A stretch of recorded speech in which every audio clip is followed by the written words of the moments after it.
नमस्कार विद्यार्थी आणि पालक मित्रांनो. आज आपण नवोदय स्पष्टीकरणासहित मिळणार आहे. गणिताचे प्रत्येक तुम्हाला असेल एखाद्या प्रश्नामध्ये ते पण तुम्ही मला अ, विचारू शकता. ठीक आहे. तर गणितामध्ये जे पण आहे डाऊट ते विचारा आणि आपण हे पूर्ण व्यवस्थितपणे हे सर्व प्रश्नाचे उत्तर पाहू. चला, याच्या पहिल्या प्रश्नाचं उत्तर आहे पर्याय क्रमांक डी. हा गणिताचा सर्व सांगणार आहे. तुम्हाला मार्क तुमचे सांगायचे आहेत मला किती पडतील आणि कमेंट बॉक्समध्ये टाकायचे आहे. जिल्हा पण टाकायचा आहे आणि त्याचप्रमाणे ग्रामीण किंवा शहरी टाकायचं आहे. जेणेकरून मागचे जे अनुभव आहेत आपले किती मार्क पडतील, किती मार्काला लागतो नंबर तो पण मी सांगेल तुम्हाला. दुसऱ्या प्रश्नाचं उत्तर आहे पर्याय क्रमांक सी. तिसऱ्या प्रश्नाचं उत्तर होतं पर्याय क्रमांक ए.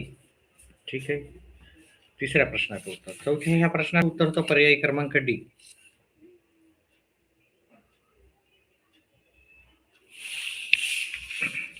पाचवा प्रश्न होता त्याचं उत्तर होतं पर्याय क्रमांक सी. ठीक आहे. जे पण डाऊट्स असतील तुम्ही कमेंट बॉक्समध्ये टाकू शकता. सहाव्या ह्या प्रश्नाचं उत्तर होतं पर्याय क्रमांक सी. गणिताचे सर्व स्पष्टीकरणासहित राहणार आहे. सातव्या प्रश्नाचं उत्तर होतं पर्याय क्रमांक बी. आठव्या ह्या प्रश्नाचं उत्तर होतं पर्याय क्रमांक बी.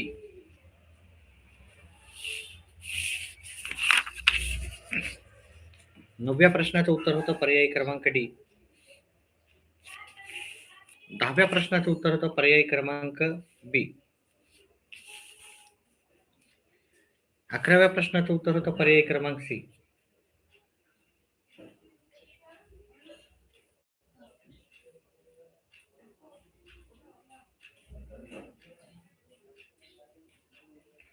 12व्या प्रश्नाचं उत्तर होतं पर्याय क्रमांक डी.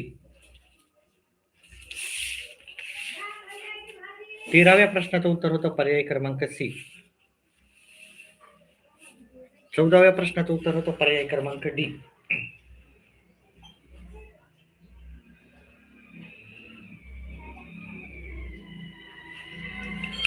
15व्या ह्या प्रश्नाचं उत्तर होतं पर्याय क्रमांक बी.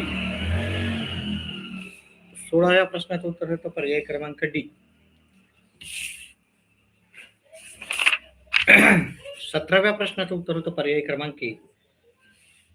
18व्या प्रश्नाचं उत्तर होतं पर्याय क्रमांक ए.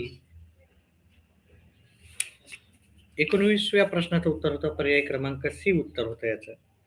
गणिताचे जे पण डाऊट्स असतील ते आपण व्यवस्थितपणे करणार आहे आणि तुम्हाला मार्क जेवढे पडणार आहे ते कमेंट बॉक्समध्ये टाकायचे आहे.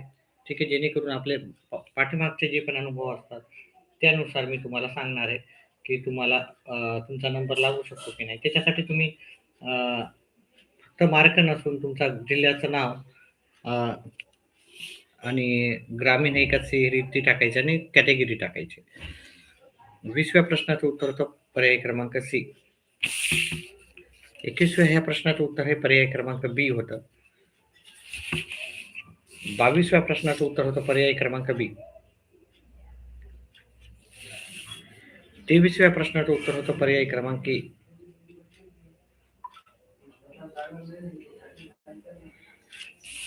24व्या प्रश्नाचं उत्तर होतं पर्याय क्रमांक बी.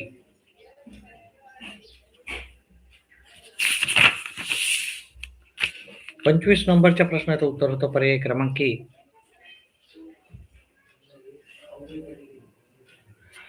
26व्या प्रश्नाचं उत्तर होतं पर्याय क्रमांक बी. 27व्या ह्या प्रश्नाचं उत्तर होतं पर्याय क्रमांक बी. 28 नंबरच्या प्रश्नाचं उत्तर होतं पर्याय क्रमांक बी. 29व्या प्रश्नाचं उत्तर हे पर्याय क्रमांक बी. 30 नंबरच्या प्रश्नाचं उत्तर होतं पर्याय क्रमांक डी.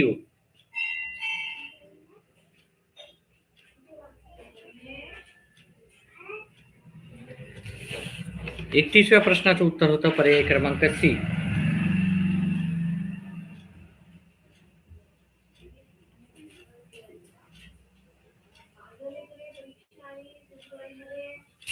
32 या प्रश्नाचं उत्तर होतं पर्याय क्रमांक बी.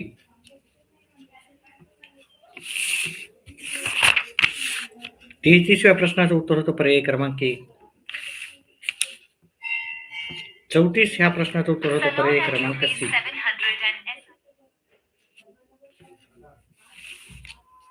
35 या प्रश्नाचं उत्तर होतं पर्याय क्रमांक बी. गणिताचे जे डाऊट्स असतील कमेंट बॉक्समध्ये टाकायचे आहेत. व्हिडिओला लाईक आणि चॅनेलला सबस्क्राईब करा. 36 या प्रश्नाचं उत्तर होतं पर्याय क्रमांक बी.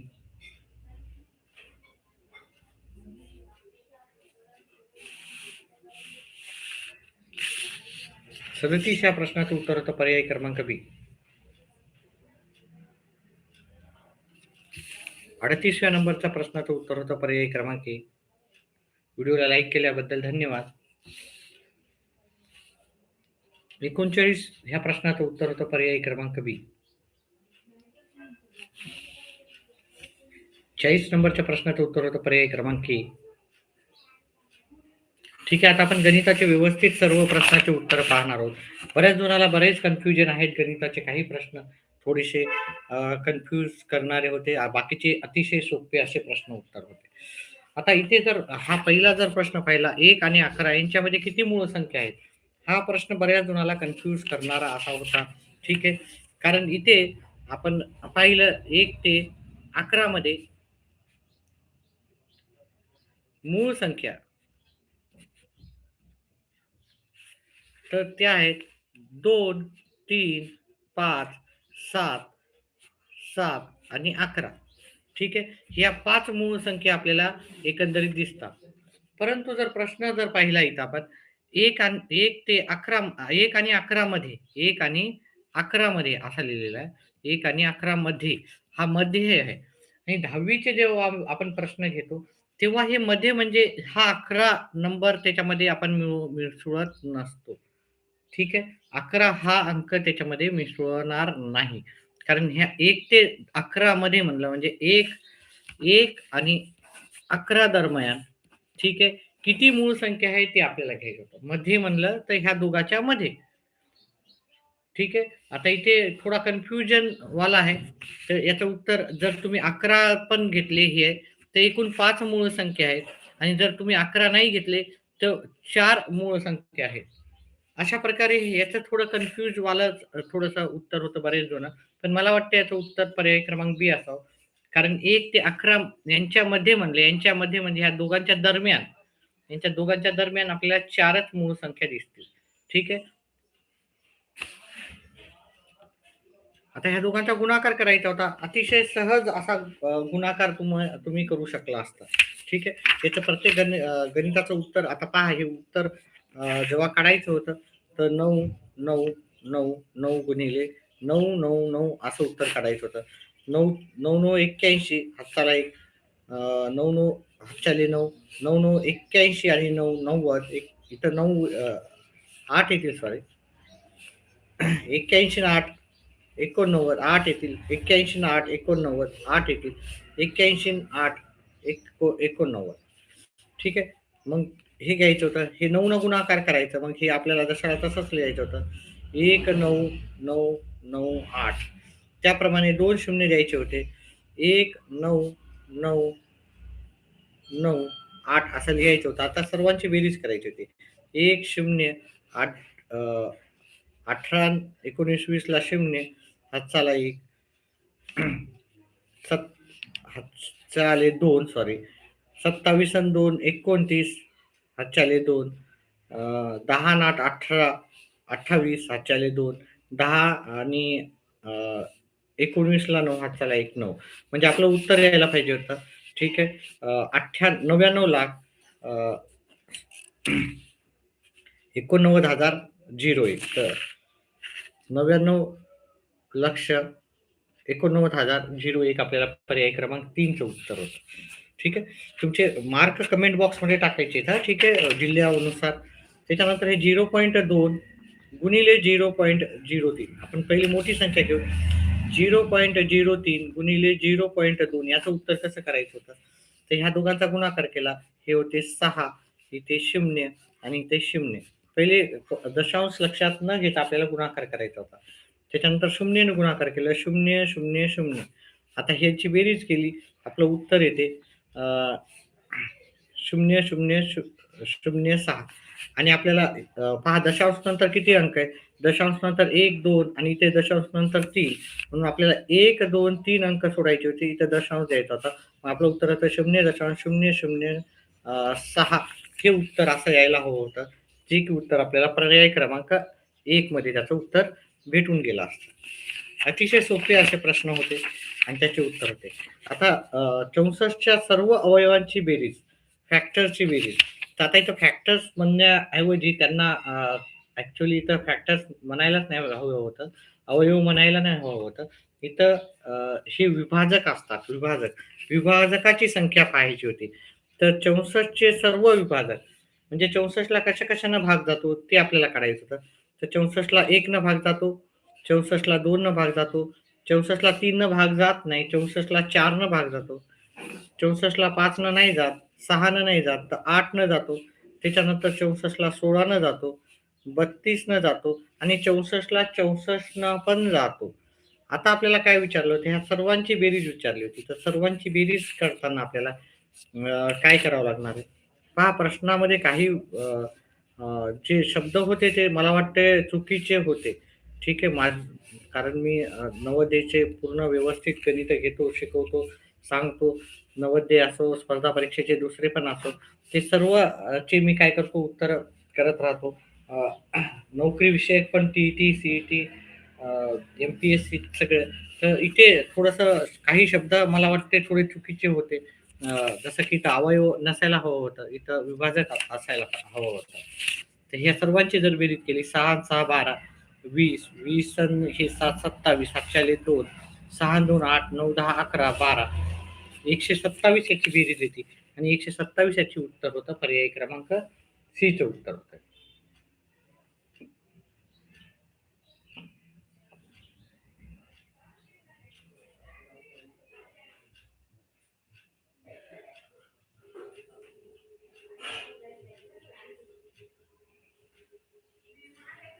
चला, पुढचा जर प्रश्न पाहिला आपण 20 आणि 30 चा सर्वात मोठा समान अवयव.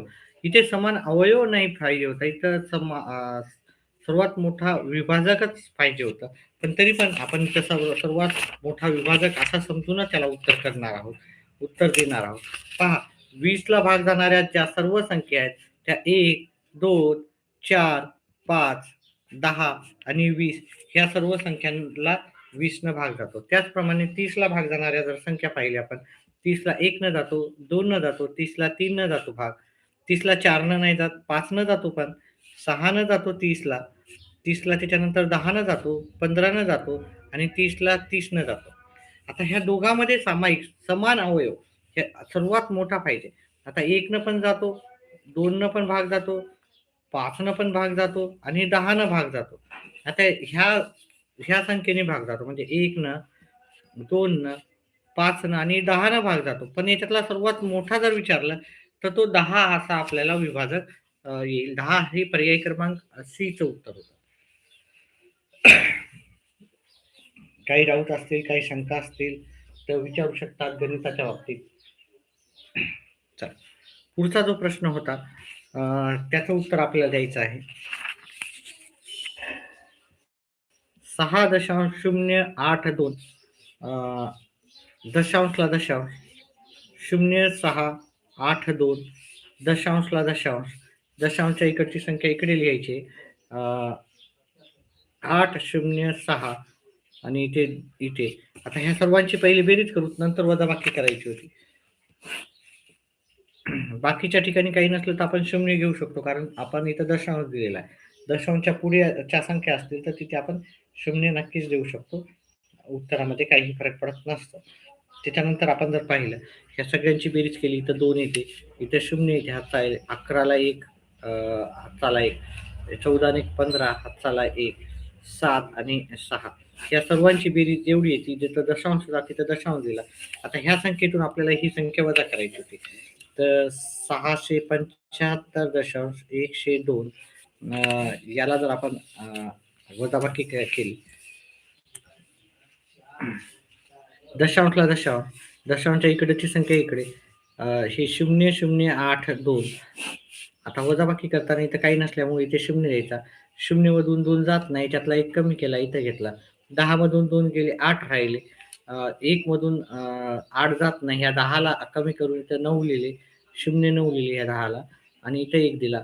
11 मधून 11 मधून 8 गेले, 3 उरले. हे 9ला 9 उरले. हे 0 मधून 6 जात नाही. त्यातला 1 कमी केला, इथं घेतला. 10 मधून 6 गेले, 4 राहिले. इथे 4, हे 7 आणि इथे 6. जिथं दशांश होता तिथं दशांश लिहायचा होता. हे उत्तर तुम्हाला पर्याय क्रमांक जर बीचं पाहिलं तर हे तुमचं उत्तर भेटून जाणार आहे.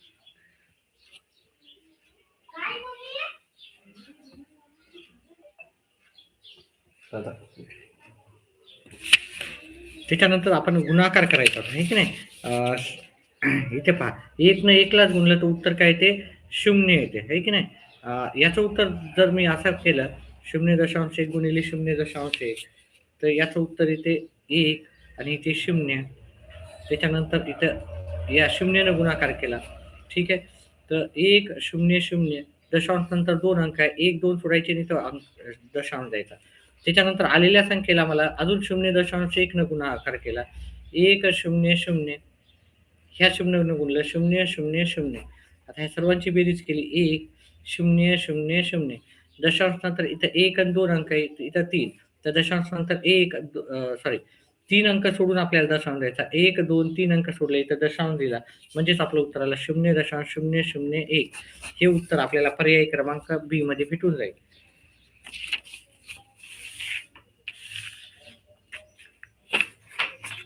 पुढचा प्रश्न आपल्याला त्याचं उत्तर करायचं होतं. हा अतिशय सोपं प्रश्न होता. त्याचे उत्तरही सोपे होते. 3/2 भागिले 3/2 गुणिले 2 अधिक 3/2 असा एकंदरीत प्रश्न होता. आता हे भागाकार आहे. भागाकाराचं आपल्याला डायरेक्ट नाही सॉल्व्ह करायचं राहते. भागाकाराला पहिले गुणाकार करा, नंतर तिथे जशा तशा संख्या घेतल्या. तर हे पहिले भागाकार सॉल्व्ह करायचा असल्यामुळं आता पहा, इथं छेदाला आणि अंशाला समान अंक आहे. हे आपण कट करू शकतो. हे उत्तर 1 आलं आणि हे 1 गुणिले इथे 2 आहेत. अधिक 3/2 आहे. त्याच्यानंतर आपण कंचे भागूनुसार आपल्याला गुणाकार करावा लागेल. 2 अधिक 3/2. आता हे जर पाहिलं, 2 दोन्ही 4, हे की नाही. आता छेद समान नाही. तर छेद समान करण्यासाठी आपल्याला काय करावं लागेल? हे 2ला अंशाला आणि छेदाला 2 न गुणावं लागेल. इथं 3/2 आपलं लिहावं लागेल. 2 दोन्ही 4 छेद 2 अधिक 3/2 राहील आपल्याला. आता हे आता छेद समान असल्यामुळे अंशाची फक्त बेरीज करायची होती आपल्याला. ठीक आहे. याच्या पद्धती राहतात. व्यवस्थित पद्धतीनुसार आपण जर अभ्यास केला असेल तर तुम्हाला नक्कीच मार्क सहज भेटले असते. ठीक आहे. मी प्रत्येक प्रश्नाचं उत्तर व्यवस्थितपणे सांगण्याचा प्रयत्न करीतच आहे. डाऊट असतील तर अजूनही तुम्ही विचारू शकता. काही शंका असतील गणिताच्या बाबतीत तर तुमच्या शंकाचं निरासन नक्कीच करेल. ठीक आहे. कमेंट बॉक्समध्ये पण टाकू शकता. जे विद्यार्थी नंतर लाईव्ह झाल्याच्या नंतर पण पाहतील ते नंतरही काय करू शकतात, कमेंट बॉक्समध्ये टाकू शकतात उत्तर. 49 या प्रश्नाचं उत्तर होतं. पर्याय क्रमांक सी पहा, याचं उत्तर अतिशय सोपं होतं. ठीक आहे. आता याला काय करायचं होतं? 1000 भागिले 999. पहा, मी भागाकार करून व्यवस्थित सर्व उत्तर दाखवतोय, कारण मी याच्या आधी पण उत्तर पटापट केलेले आहे, सांगितलेले. याला आपण भागाकार जात नाही या संख्येला. त्याच्यामुळे आपण काय करू करू शकतो, इथे 0 देऊ शकतो, आहे की नाही. या सर्वला इथं 999 आले, सॉरी 999, इथं 0 देऊन टाकलं. कारण ही संख्या 999 1000पेक्षा कमी असल्यामुळं इथं 0 घेतला. ठीक आहे. 0 हे पूर्ण. आणि आता आपल्याला काय करायचं, आता पूर्ण संख्या संपलेल्या आहेत. इथं दशांश घेऊन इथे 0 घ्यायचा. मग इथं 9000 ने याला भाग राहील. इथं 9 येईल. 990 उरतील. 0 अजून घ्यायचा. इथं 9000 अजून येतील. 9000चा नंबर 9 नंबरला येईल. ठीक आहे. 900 उरले. अजून एक 0 घ्यायचा, कारण दशांश जोपर्यंत ही खालची संख्या 0 येत नाही तोपर्यंत ते उत्तर करायचं होतं आपल्याला. ठीक आहे. आता 5वीचे विद्यार्थी आहेत, ते प्रत्येक प्रश्न करूनच पाहतात आणि मी पण प्रत्येक प्रश्न करून पाहायलाच सांगतो. त्याच्यामुळे याचं उत्तर होतं 0.999. 0.999 आपल्याला पर्याय क्रमांक सी मध्ये भेटून जाते. आपल्या चॅनेलवर आपण प्रत्येक प्रश्नाचं उत्तर एकदम व्यवस्थित, कोणतीही आपल्याला दोन्ही पद्धतीने सांगत असतो मी. एक तर शॉर्टकट पद्धतीने कसं करायचं आणि समाधानासाठी पूर्ण उत्तर काढून आपल्याला उत्तर पाहिजे असतात ते पण सांगत असतो. चा हे अपूर्णांक कोणता? मग आपण ही संख्याला 119 ला 500 ने जर भागितलं असतं, तर याचं उत्तर आपल्याला आलं असतं. ठीक आहे. व्हिडिओ आवडला तर व्हिडिओला लाईक करा, चॅनलला सबस्क्राईब करा. ह्या वेळेचा पेपर अतिशय सोपा होता विद्यार्थी मित्रांनो. काही प्रश्न गणितामध्ये शब्द थोडेसे शब्दांमुळे थोडासा प्रश्न थोडासा वाटू शकतो की उत्तर चुकीचं आहे. आता हा प्रश्न खराच थोडासा अवघड होता. कारण सेंटीमीटर आणि मीटर याचं जर पाहिलं आपण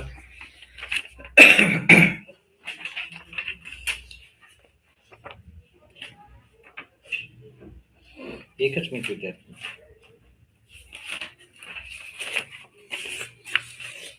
पहा आपल्याला माहित आहे 1 मीटर म्हणजेच 100 सेमी किंवा 100 सेमी म्हणजे एक. ठीक आहे. आता आता आपल्याला काय पाहिजे होतं इथं, की आपल्याला याचा वर्ग करायचा होता. 1 मीटरचा वर्ग बरोबर 100 सेमीचा वर्ग. मग काय होते हे 10,000 होतात. ठीक आहे. आता 10,000 ला आपल्याला 100 ला 10,000 न भागायचं होतं. 100 ला 10,000 न भागायचं होतं. ठीक आहे. 1, 2 शून्य गेले, वरचे 2 शून्य गेले. मग आपल्याला 1 ला 100 न भागितलं तर आपलं उत्तर इथे 0.01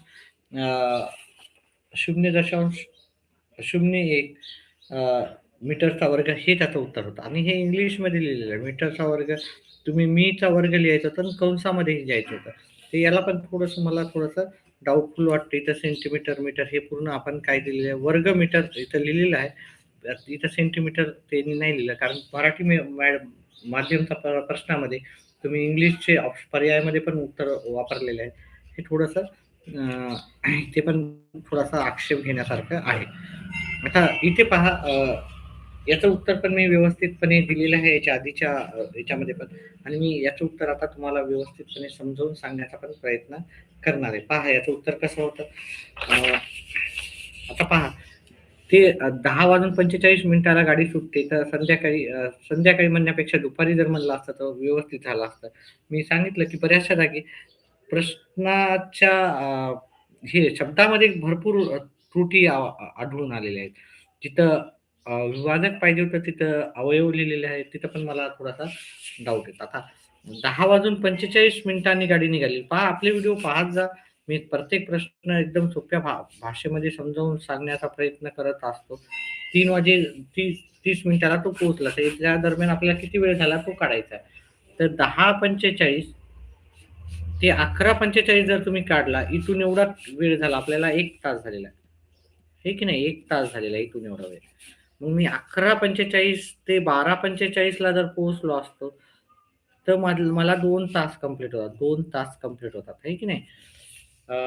12:45 ते 1:45 जर हा कालावधी पाहिला, तर तिसरा तास माझा कंप्लीट झालेला आहे. आता 1:45 ते 2:45 या दरम्यान माझा चौथा तास कंप्लीट झालेला आहे. आणि 5वा तास जर पाहिलं, तर पुढचा जो 2:45 ते मला 3:45 न करता 3:30च करायचे. कारण 3:45 हे पुढचा नंबर येतो, आहे की नाही? मग याच्यात किती मिनिटाचा कालावधी झालेला आहे? याच्यामध्ये 45 मिनिटाचा तुमचा कालावधी झालेला आहे. तर 45 मिनिटे म्हणजे 4 तास 45 मिनिट असं त्याचं उत्तर असायला हवं होतं. जे की पर्याय क्रमांक तुम्हाला बीचं उत्तर भेटून जाईल. पर्याय क्रमांक बी मध्ये आहे ते उत्तर. आता इथे उत्तर याचं पण सोपंच होतं. याचं पण मी करून दाखवणारच आहे तुम्हाला. 5, 8, 3, 9, 4 इथे 86 पहिले वजा करायचे. हे जात नाही. त्याच्यातला एक कमी केला, इथं घेतला. हे 8 झाले. हे 0, 3, 8, 5. पुन्हा मला 86 ने वजाबाकी करायची होती. पुन्हा 86 ने वजा केले. इथं जात नाही. हे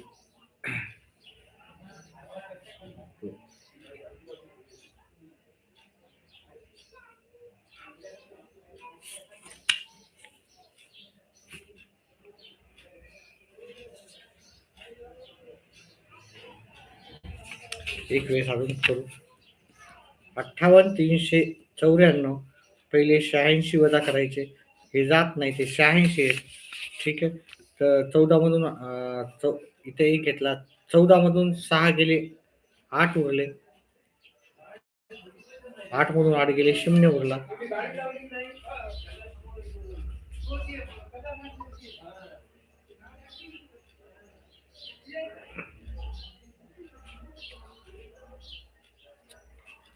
3 ला 3, 8 ला 8 आणि इथं 5. आता याच्यातून 86 अजून वजा केले. हे 2 उरतील.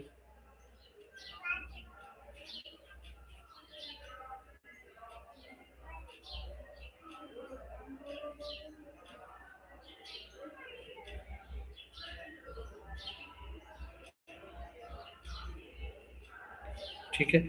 तर हे 2 उरतील, इथं 2 उरतील आणि 8 आणि हे 5.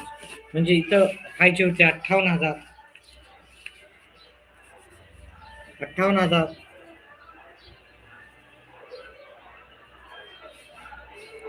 222 पाहिजे होते.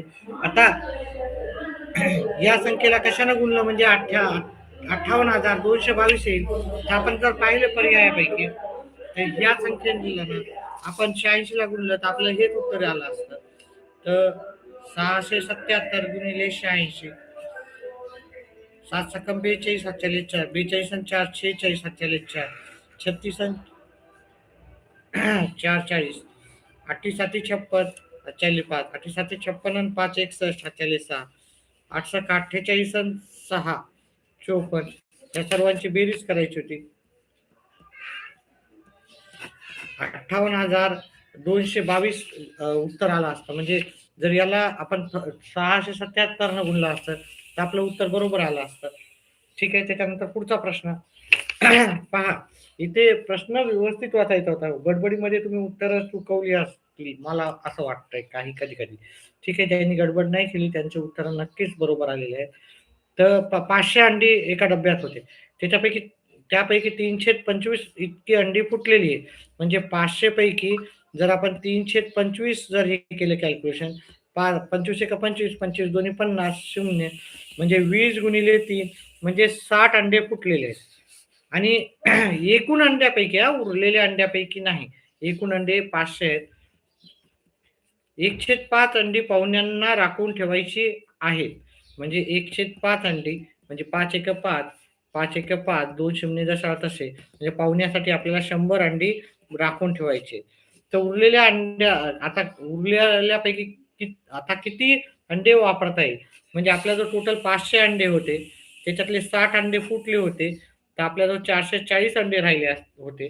440 पैकी आपण पाहुण्यांना 100 बाजूला काढून ठेवायचे होते. तर मग आपल्याला 340 अंडी आपल्याला काय केलेली आहे आपण वापरण्यासाठी राहिली असते. त्याच्यामुळे पर्याय क्रमांक सी चं उत्तर होतं.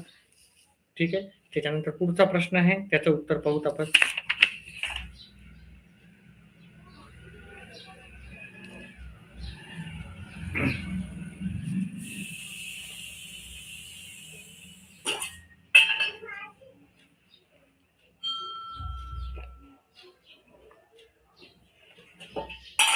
पहा, प्रत्येक प्रश्नाचं उत्तर डिटेलमध्ये काही वेळ लागेल आपल्याला, काही हरकत नाही. पण आपल्याला प्रत्येक प्रश्नाचं उत्तर व्यवस्थित समजून घ्यायचं आहे. एका फळ विक्रेत्याने 1,500 रुपयाचे सफरचंद विकत घेतले आणि त्यांना दुकानापर्यंत आणण्यासाठी 100 रुपये खर्च केला. हे सफरचंद एकूण 2,003 नाही सॉरी याच्या आधीचा प्रश्न राहिलेला. एका दुकानदाराने 200 रुपयात एक घड्याळ विकत घेतले आहे आणि 40 रुपयाचा नफा घेऊन ते विकले आहे. तर विक्री किंमत आपल्याला काढायचं होतं. आता आपल्याला माहिती आहे आपल्याला नफा बरोबर इथं नफाच आहे, म्हणून नफा बरोबर काय येते? विक्री वजा खरेदी. विक्री वजा खरेदी हे त्याचं सूत्र आहे. ठीक आहे. किंवा आपण विक्री किंमत काढताना, ठीक आहे, तर इथे नफा आपल्याला 40 रुपये हवा होता. विक्री किंमत आपल्याला माहिती नव्हती. 2 पद्धतीने मी काढून देणार आहे. खरेदी किंमत किती आहे आपल्याला?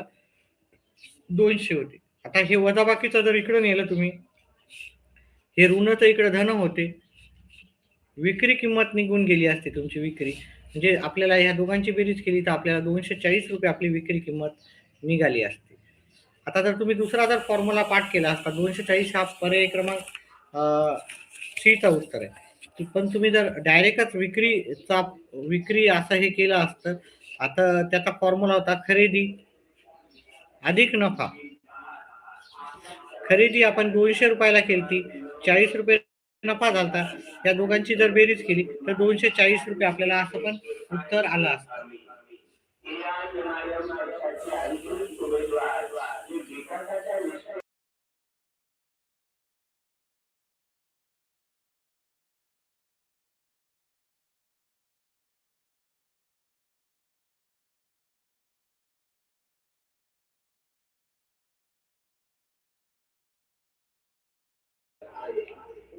पुढचा प्रश्न आहे, एक फळ विक्रेत्याने 1500 रुपयात सफरचंद विकत घेतले आणि दुकानापर्यंत आणण्यासाठी 100 रुपये खर्च केला. त्यांनी हे सफरचंद एकूण 2236 रुपयात विकले, तर त्याला एकूण किती फायदा झाला असा प्रश्न विचारला होता. फायदा म्हणजेच नफा, नफ्याचा प्रश्न होता. तर खरेदी किंमतीमध्ये आपण खरेदी आणि त्याच्यावरचा झालेला खर्च हे दोन्ही आपण काय करतो, मिळवत असतो. म्हणजे 1500 अधिक 100, मग खरेदीची किंमत आपली 1500 नसून 1600 झालेली आहे, कारण आपण त्याच्यावर झालेले सर्व प्रकारचे खर्च आपण त्याच्यात मिळवत असतो. त्याच्यानंतर आपण विक्री जर पाहिली, आपण विक्री कितीला केली, तर 2236 रुपयाला त्यानं विक्री केली.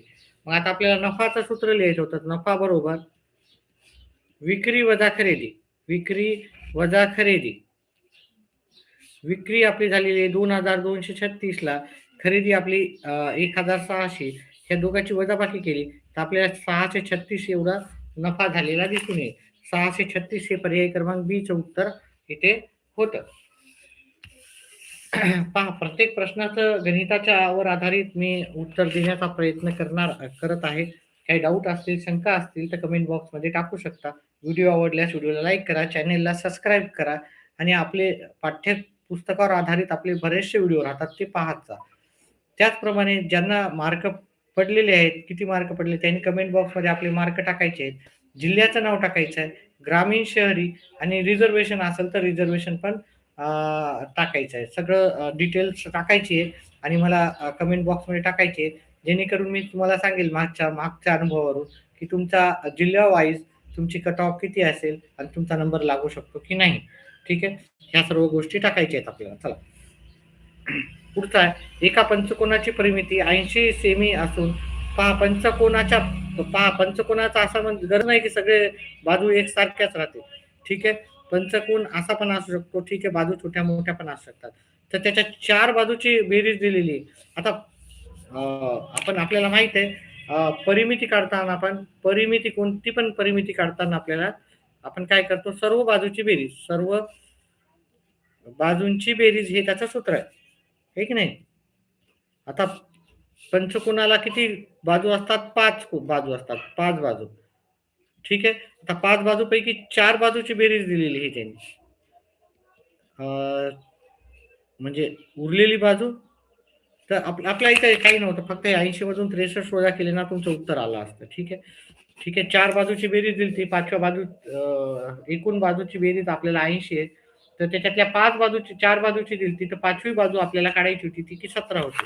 17 उत्तर हे पर्याय क्रमांक 4 चं उत्तर आहे.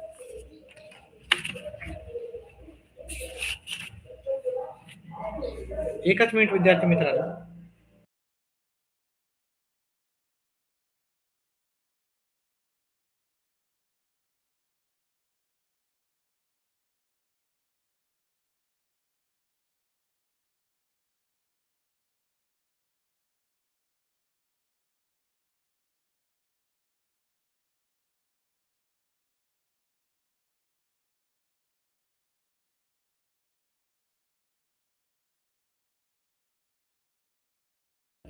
चला पुढचा प्रश्न होता, संपूर्ण कोण याच्या समान असतो. संपूर्ण कोण म्हणजे इथं संपूर्ण कोण लिहायचा नव्हता ऍक्च्युअली, इथं पूर्ण कोण पाहिजे होतं. संपूर्ण कोण असा कोणताच कोण नसतो, पूर्ण कोण असतो. पूर्ण कोणाच्या मापाची बेरीज आपली राहते पूर्ण कोण बरोबर. पहा, मी आधीच सांगितलं की बरेचसे असे प्रश्न होते की ज्याच्यावर मी सांगतो की म्हणजे आपले उत्तर बाद पण होऊ शकतात जर तुम्ही विचार केला तसा. तर इथे संपूर्ण कोन कोणताच नसतो. पूर्ण कोनाचं माप असते 360. इंग्लिशमध्ये लिहिलेलं आहे त्यांनी कंप्लीट अँगल. तर ठीक आहे ते, पण मराठीमध्ये संपूर्ण असा नसतो, तो पूर्ण कोन असतो. पूर्ण कोनाचं माप असतं पूर्ण कोन 360 मापाचा असतो. आता इथं जर काटकोन पाहिला, एक काटकोन म्हणजे 1 गुणिले 90 किती येणार? आपल्याला 90च येणार. 2 काटकोन म्हणजे 2 काटकोन म्हणजे 2 गुणिले 90 जर केले तर 180 येणार. 3 काटकोन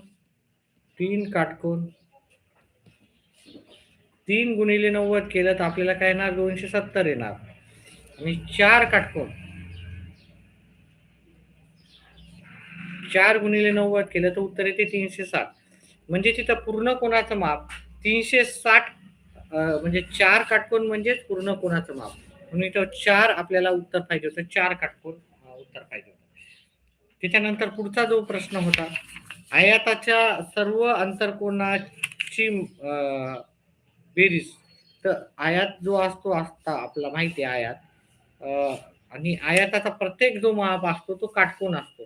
काटकोन म्हणजेच त्याचं माप कितीचं असणार आहे ते प्रत्येक जो माप आहे हा 90 अंशाचा आहे. हा पण 90 अंशाचा राहणार. इथे पण 90 अंशाचा राहणार.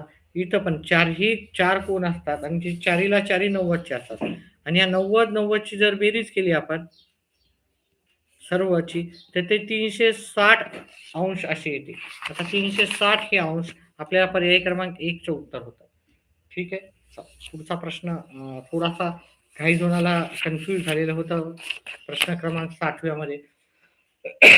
परंतु कन्फ्यूज होण्याचं कारण काही नव्हतं. अतिशय सोपं असं उत्तर होतं.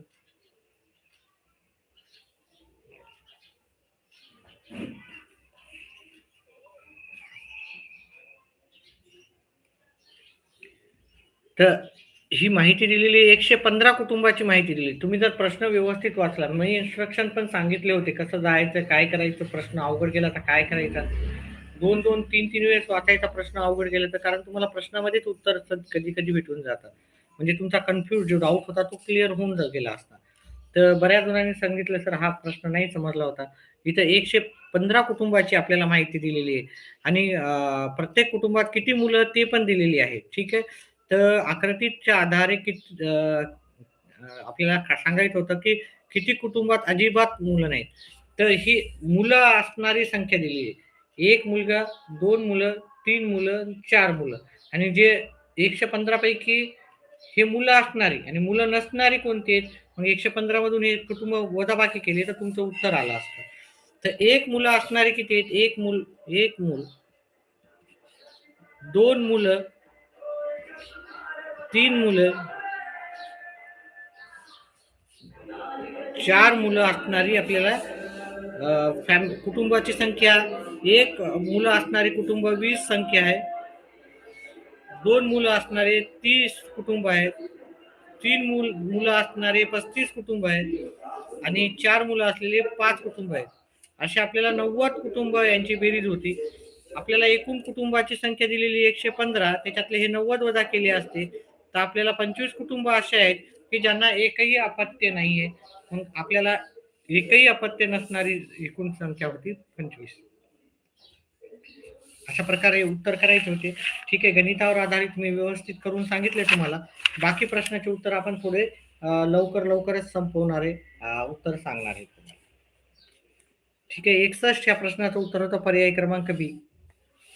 62 या प्रश्नाचं उत्तर होतं पर्याय क्रमांक सी. 63 नंबरच्या प्रश्नाचं उत्तर होतं पर्याय क्रमांक ए. 64 ह्या प्रश्नाचं उत्तर होतं पर्याय क्रमांक बी. 65 याचं उत्तर होतं पर्याय क्रमांक बी. 66 नंबरच्या प्रश्नाचं उत्तर होतं पर्याय क्रमांक बी. 67 नंबरच्या प्रश्नाचं उत्तर होतं पर्याय क्रमांक ए. 68 नंबरच्या प्रश्नाचं उत्तर होतं पर्याय क्रमांक ए. 69व्या प्रश्नाचं उत्तर होतं पर्याय क्रमांक ए. 70 ह्या प्रश्नाचं उत्तर होतं पर्याय क्रमांक बी. पुन्हा एकदा सांगतो, ज्यांच्या जो मार्क माहिती आहे की आपल्याला एवढे पडतात, एवढे चुकलेले आहेत, एवढे बरोबर आहेत, ते कमेंट बॉक्समध्ये टाकायचे आहेत. आपल्या जिल्ह्याचं नाव, रिझर्वेशन कॅटेगरी, ग्रामीण आहे की शहरी टाकायचं आहे, आणि मुलगा आहे की मुलगी, ह्या गोष्टी टाकायच्या आहेत. तर त्याच्यावरून आपल्याला काय कळू शकते की मागच्या जी हिस्ट्री आहे, म्हणजे नंबर किती मार्काला लागले होते, ते मी सांगू शकेल तुम्हाला. 71 ह्या प्रश्नाचं उत्तर होतं पर्याय क्रमांक ए. 72व्या प्रश्नाचं उत्तर होतं पर्याय क्रमांक बी. 73व्या प्रश्नाचं उत्तर होतं पर्याय क्रमांक ए. 74चं पण उत्तर पर्याय क्रमांक ए होतं. 74चं ए होतं. 75चा पर्याय क्रमांक बी होता. 76 ह्या प्रश्नाचं उत्तर होतं पर्याय क्रमांक सी. 77 ह्या प्रश्नाचं उत्तर होतं पर्याय क्रमांक बी. 78 ह्या प्रश्नाचं उत्तर होतं पर्याय क्रमांक बी. 79 या प्रश्नाचं उत्तर होतं पर्याय क्रमांक सी. 79च्या आणि 80 या प्रश्नाचं उत्तर होतं पर्याय क्रमांक डी. एकंदरीत आपण हे सर्व प्रश्नाचे उत्तर पाहिलेली आहेत. ठीक आहे. व्हिडिओ झालेला आहे अशा पद्धतीने. व्हिडिओ आवडल्यास व्हिडिओला लाईक करा, चॅनेलला सबस्क्राईब करा. आपले येणारे व्हिडिओ प्रत्येक पाहत जा. ठीक आहे. काही शंका असतील तर तुम्ही कमेंट बॉक्समध्ये टाकू शकता. त्या शंकाचं नक्कीच आपण उत्तर देण्याचा प्रयत्न करू. ठीक आहे. व्हिडिओ झालेला आहे. पुन्हा रिपीट जाऊन पहा. गणिताचे उत्तर व्यवस्थितपणे मी समजून सांगण्याचा प्रयत्न केलेला आहे.